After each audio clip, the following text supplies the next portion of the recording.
Never be held hostage. Do you feel like a victim? Are you doing that to yourself? You must be strategic in life. You must think ahead and build structures around you so you never get stuck in a situation where you can't do what you want to do. No one ever has the power over anyone. You need to be smart. You must systemize, skill up, and stand in your values so you don't get in any situation where you are held hostage. Back in 2008, I had a problem. My sales reps were expensive. They had big egos and they ran my entire home security business. I learned an important business lesson the hard way. Never let anyone get bigger than the system. I had set up a system that forced me to depend on sales reps way too much, so I was held hostage by them. Honestly, the entire company was. It was a role I wrote myself into without realizing it. You see, our company would hire these high-priced sales guys who had a great deal of experience. But every time they had a great week, the next week would be terrible. Why? Because these guys would go out and party or get lazy or comfortable. They would get paid and head to the clubs, where they would blow all their money on table service at the strip club and too much Grey Goose. The following week, revenues would plummet. Then, after a failed week, they would work hard again so sales would skyrocket. One of the sales guys, Josh, even went missing for 3 days. Everyone was worried. Where's Josh? He was missing for another appointment, his colleagues were saying. When he finally showed up, he said he'd been kidnapped. Really? He was out partying, chasing women, and doing drugs. I had to fire him. It was a pattern. I would hire these top sales reps who were young and hungry, and they would get a lot of money in their pocket. They weren't used to it, and they didn't know what to do with it. I'd built our business operations around the success of sales guys, like this, with big egos. They didn't care about the team's success. They were driven by their own wants, needs, and desires. Our company was held hostage by them. No one knew our sales process like they did, not even me. They were hard to replace. Over my years of managing teams, I've learned how people are very different in what motivates them. Some need to be patted on the back and told, "Good job." Some need to be kicked in the ass and told to work harder. Some need to be told to slow down. When I would praise the wrong salesperson, it went to their head. A lot of these high-priced sales guys started to see themselves as bigger than the company and bigger than me. I created monsters. I put the entire company in a position where they were such an important part of the business that we needed them if we were to survive. They were arrogant assholes, but I couldn't fire them. I was held hostage in my own house. You can't build a business this way. No one person should ever be bigger than the system. It might be a business, organization, or any network of people. Groups need rules to function. No one runs the show, not even the leader at the top. When you build a business around people, the problem is their heads can get too big. It can happen with managers or the C-suite leaders at the top of the org chart. It can happen in personal relationships or families too. When someone has too much power, they become bigger than everyone else, and what they do dictates the future. It's not cool. They hold everyone hostage because they have the most power. These sales guys pretty much owned me. When I finally did fire them, the company struggled. I needed to make sure it didn't happen again. I didn't want a sales rep's behavior, whether they quit, slacked off, or partied too much, to impact our ability to meet payroll. That went for installers too. If they didn't show up, we didn't make money. Or if an accounting manager quit, there was no one who knew what was going on with the company finances. In other words, I didn't want to be held hostage ever again. Those experiences taught me the never to be held hostage principle.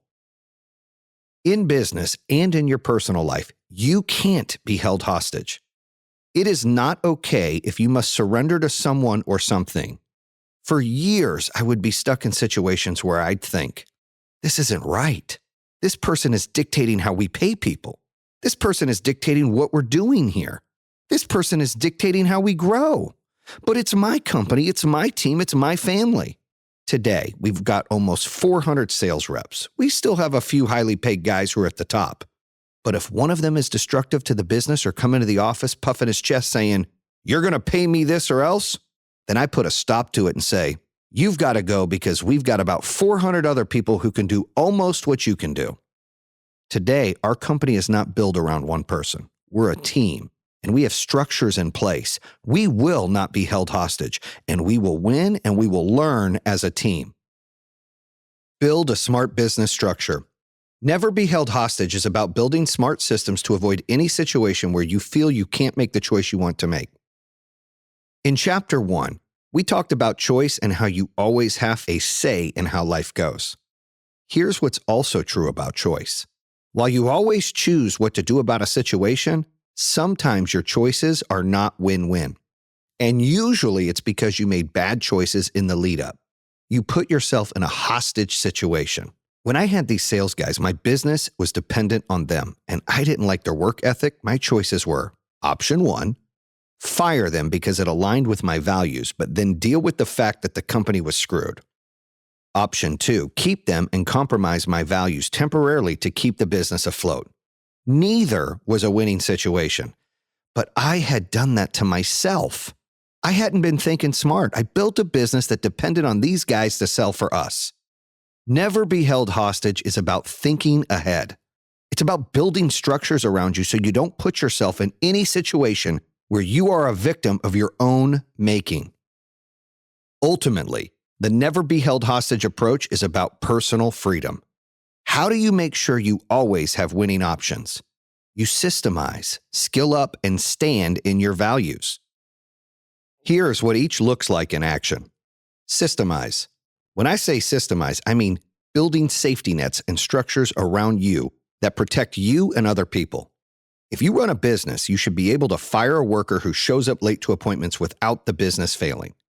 In personal relationships, everyone should have the financial resources to walk out of a bad relationship so that any party can leave without serious repercussions. Systemizing means building safety structures for yourself that can keep you from being held hostage by your circumstances. Skill up. When you skill up, you are focused on always being the best you can be by learning and getting better. Let's say your boss is a jerk one too many times and your company's work culture is causing you serious mental distress. It's your responsibility to train yourself, protect yourself with skills and knowledge. Don't get complacent. If you have enough skill and resources, you can walk out at any time and find another job instead of feeling stuck. Can you believe that I didn't know what EBITDA was until a couple of years ago? In building a team around me to grow the business, I found people who helped me learn about the importance of EBITDA. You can never be scared of adding talent to your team and finding people who can fill critical roles. I've come to realize that I can't be Superman. You need a team of Avengers to really do everything well so a company like ours can prosper. Stick to your values. Rely on what you believe in. Make decisions using your moral compass. You always know what is right for you. If you're compromising what you believe in, you will feel it instantly. When you honor your personal values, you can't fail no matter what. I firmly believe that if you ground yourself in what you know to be true and you let what feels right guide you, you can never go wrong in any situation. How often have you heard someone say, "It didn't feel right, but I did it anyway"?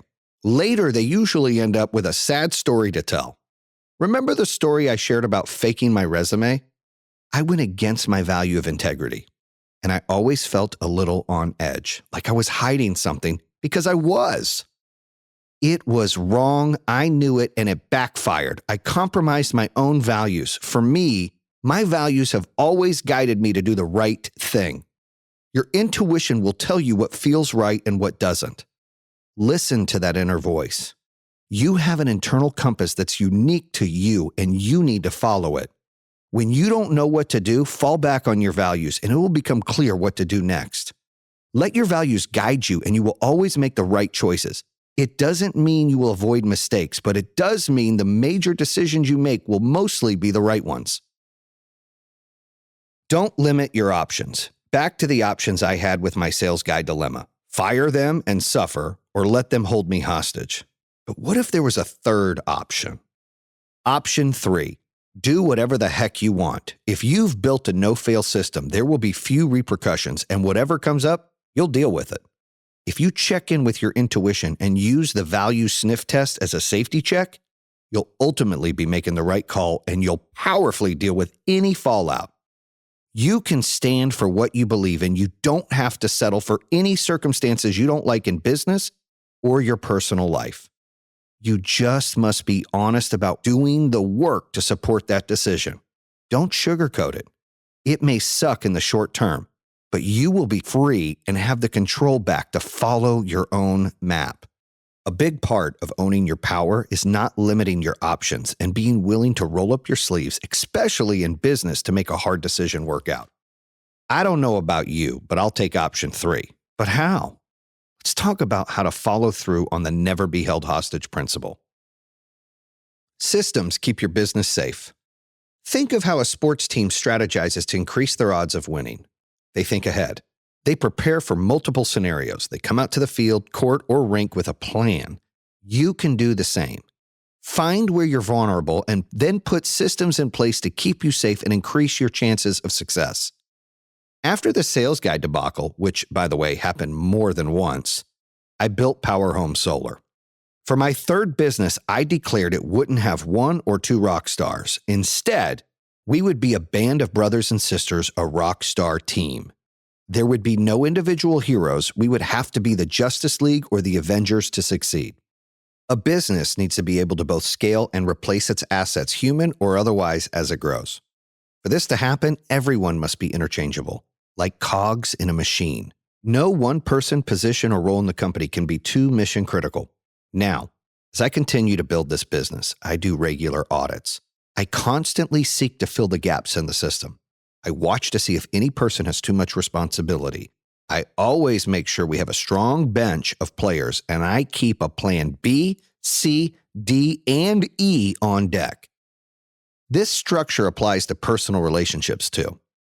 Everyone involved needs to constantly ensure that their own needs are met and that they are safe to speak their mind at any time. No person should have the power over another, especially because they have access to more resources.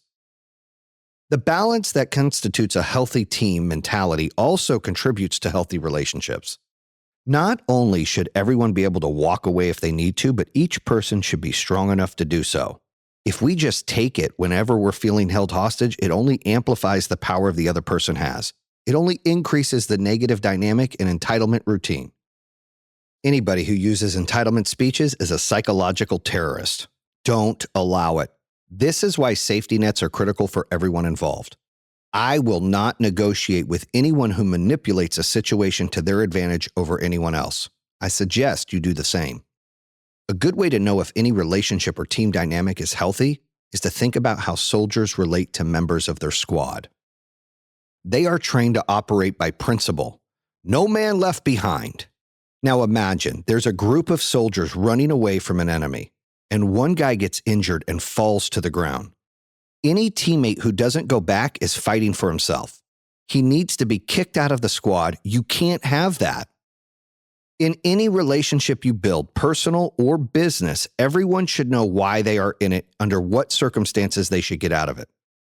This creates a no hostage scenario where everyone is in the deal for the right reasons and they are empowered to be there. Any deal is only as strong as its component parts and its participants. Systems for replacements. One structure we have at Power Home Solar is we teach leaders to develop and empower their replacements. That protects the company and it frees everyone to grow.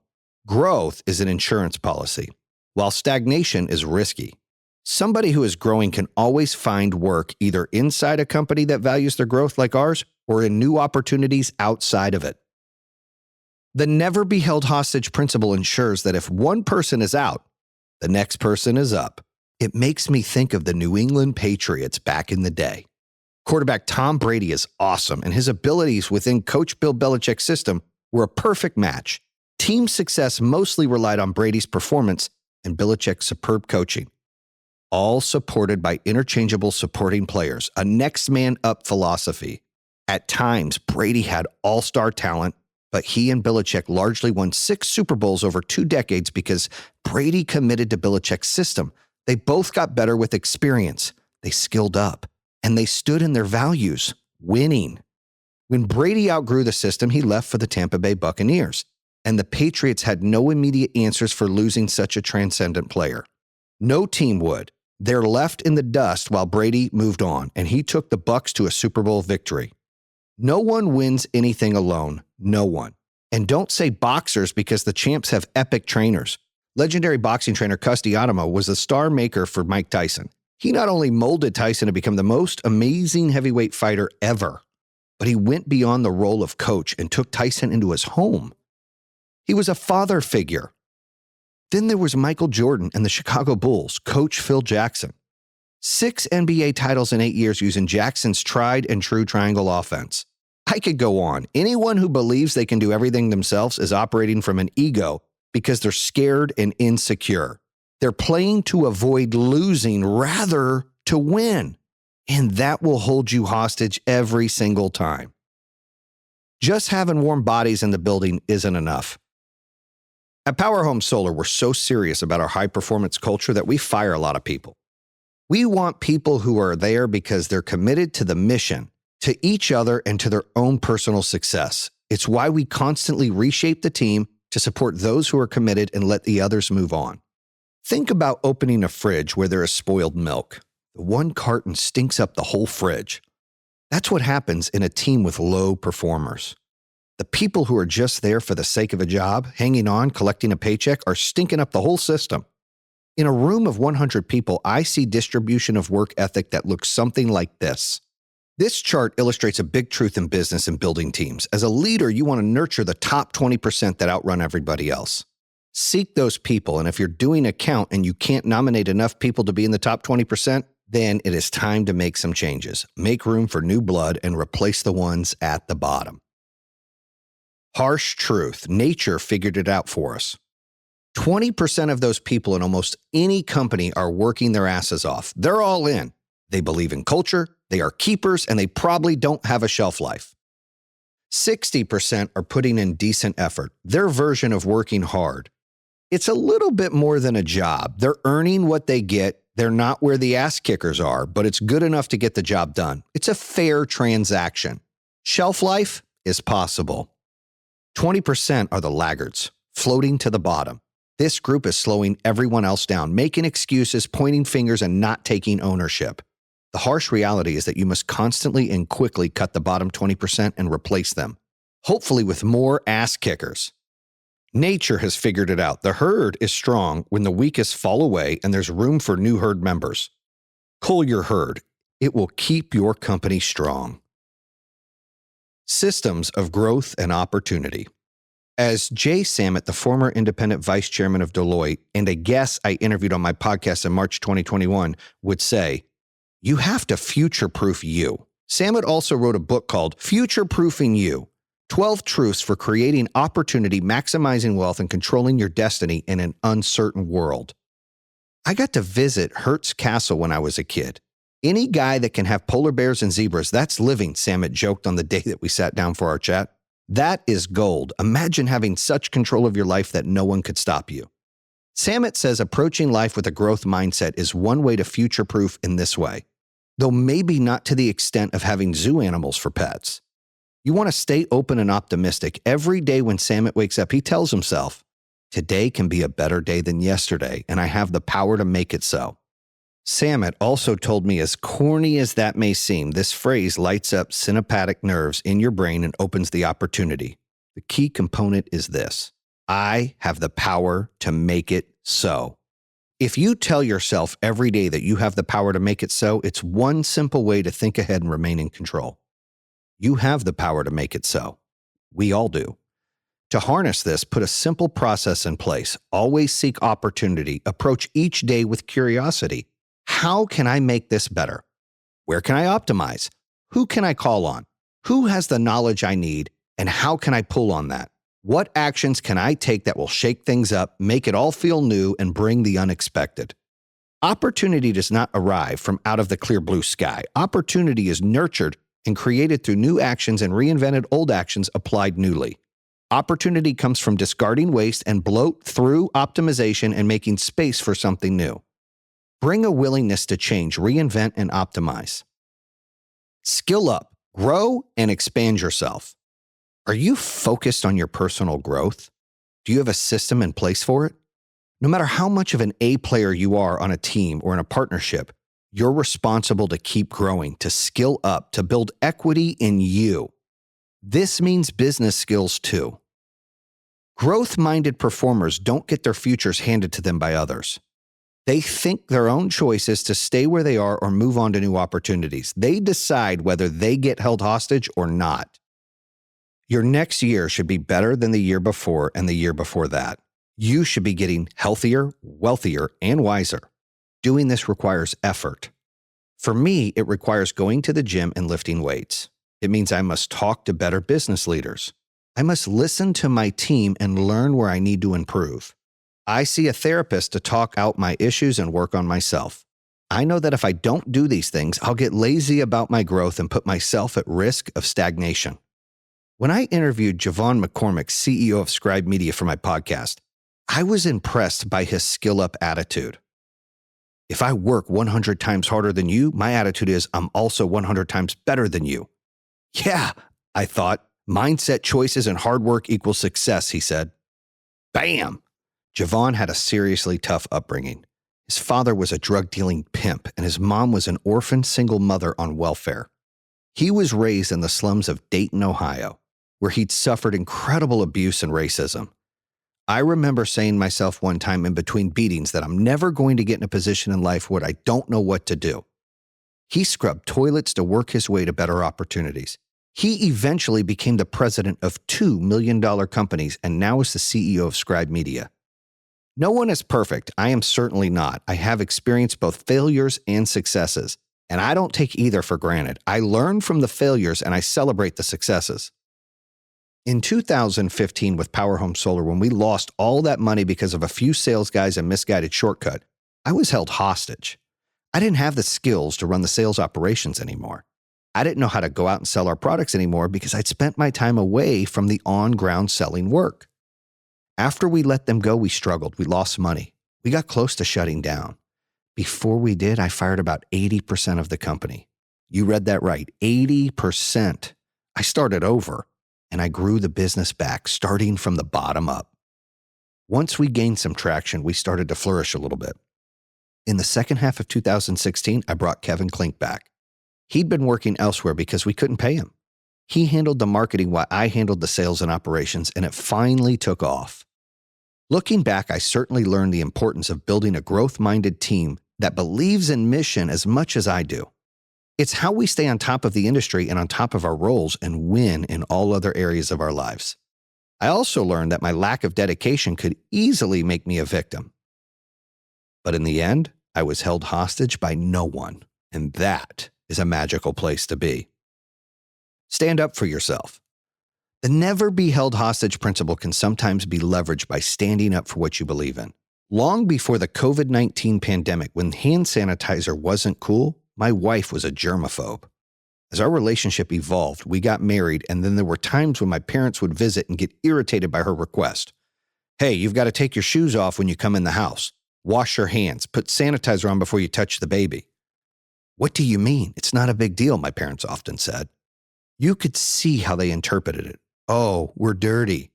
There was no ill intent, but they took it that way. At the same time, they would criticize our parenting methods, right down to the formula we were feeding our babies. I don't blame my parents for what they did. They didn't know any better. And now that I'm a grandfather, I get that way too and constantly reel myself in.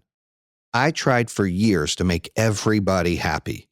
I understood how my parents felt and wanted their approval, so I tried to keep the peace. But in all honesty, I didn't accept responsibility that my kids and my wife were my primary commitment until about the age of 30.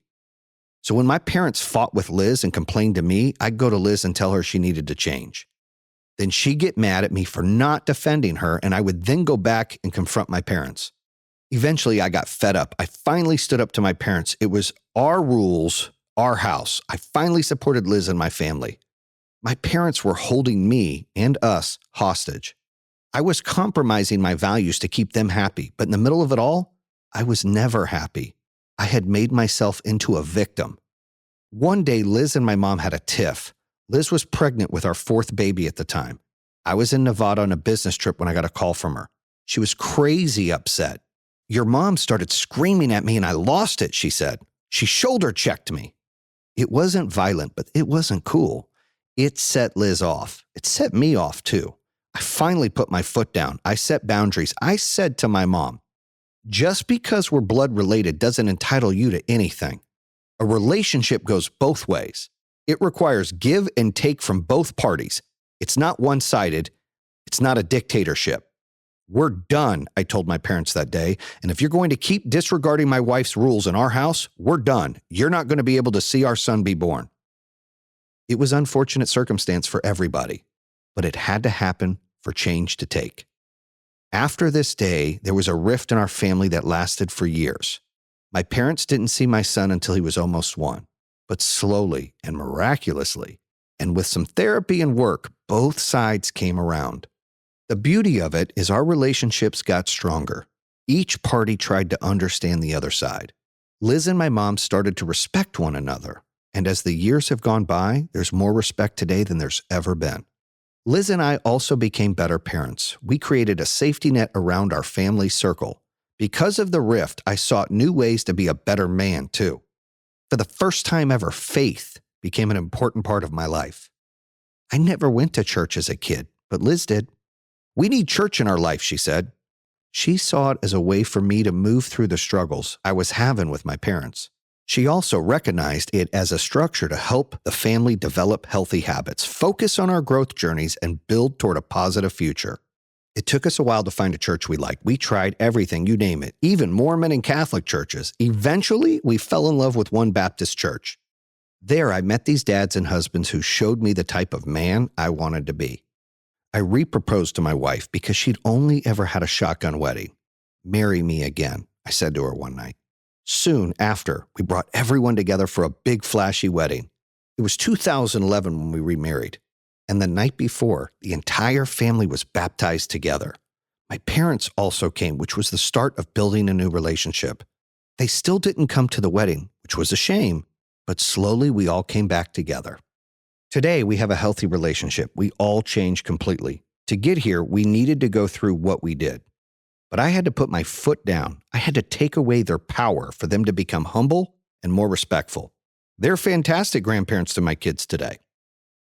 You always must ask yourself what is most important and protect that first. When you refuse to compromise your values and you act from that place, you're applying the never be held hostage principle. In learning to not be a hostage, I had to learn and put into practice 5 critical things. Number 1, don't be intimidated by people more educated than you. In starting my first business, I was 25 years old, and I had to learn how to lead people who were 10 or more years older than me and had gone to college. That was intimidating at first, but you learned that it is you they are seeking answers from, and you need to be the person for them. You must learn what it takes to handle that role. Number 2, don't be afraid to let go. When you build something from the ground up and know it better than anyone else, it's hard to see inefficiency happen and not want to step in and fix it right away. But I learned it's far more important to give people that opportunity and let them either sink or swim. Letting go is so hard, but it is truly what I needed to learn to take our business to the next level. Number 3, don't ever talk yourself out of saying, "Why not us?" We have a goal at Power Home Solar, which is to be the biggest and best solar company in America. And some might say, how can that happen when a guy leading the company was a high school dropout who also had his first child in his teens? Thing is, there's never a cap on what you can accomplish. But you must put in the work. You must take the stairs. There's no elevator to success. You've got to grind. You have to want it more than the other person next to you. Look at where we're at now, tracking over $350 million in revenue this year. I'm just as hungry to keep climbing as I was when I first started, and our team is too. Number 4, you can't always be the good guy in business. There's always going to be a need to keep people in line in your business, and sometimes that means having frank discussions with people about performance. I never wanted to be that guy, but it's important to have a voice like that who can hold people accountable when it's needed. Number 5, hire and build smarter with people in different areas that need to grow. For me, one of those was adding a CFO who was able to take our financials to the next level and keep a tighter rein on expenses and operations. We now have an accounting team of 75 people that is executing at an extremely high level, and they've done great work through better automated processes and tools. Also, even in building my True Underdog podcast, we utilized a team to take the show to the next level. It takes courage and it might take time. When you apply this principle, don't expect overnight success. Sometimes it will get uglier before it gets better. Just put your head down and grind out from that place. Keep operating from your core values and beliefs. Trust yourself. You will always get what you want if you stand firm in what you believe in.